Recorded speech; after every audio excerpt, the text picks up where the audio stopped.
Praise the Lord to everyone. Good morning, good afternoon and good evening to everyone in the name of Lord Jesus Christ. आशा करता हूँ यीशु मसीह में आप सब आनंदित होंगे।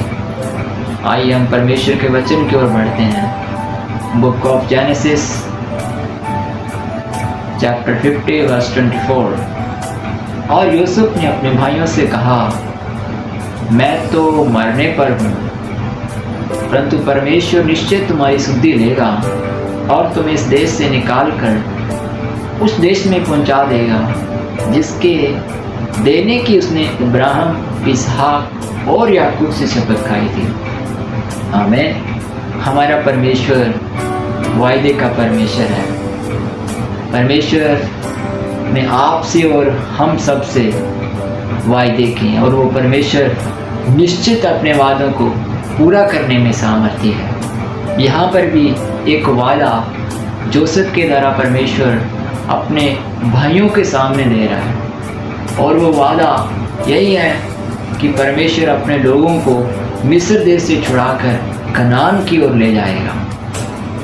आज सुबह में परमेश्वर उस वायदे को हमें याद कराता है कि जिसके देने की शपथ उसने खाई थी पीढ़ियों से।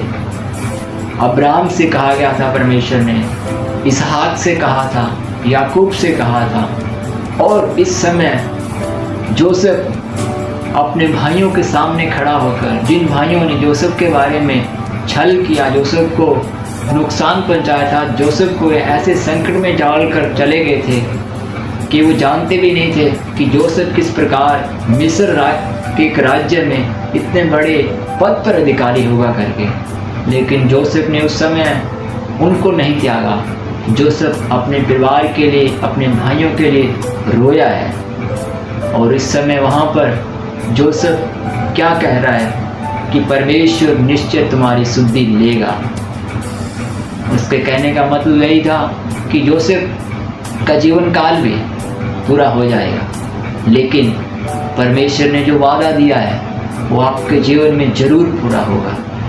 आज सुबह में आप चाहे किसी भी परिस्थिति में क्यों ना हो, लेकिन परमेश्वर का वचन हमें याद दिलाता है कि आपकी स्थिति किसी भी प्रकार की क्यों ना हो, परमेश्वर का वादा जरूर आपके जीवन में पूरा होगा।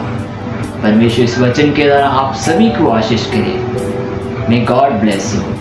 आमीन।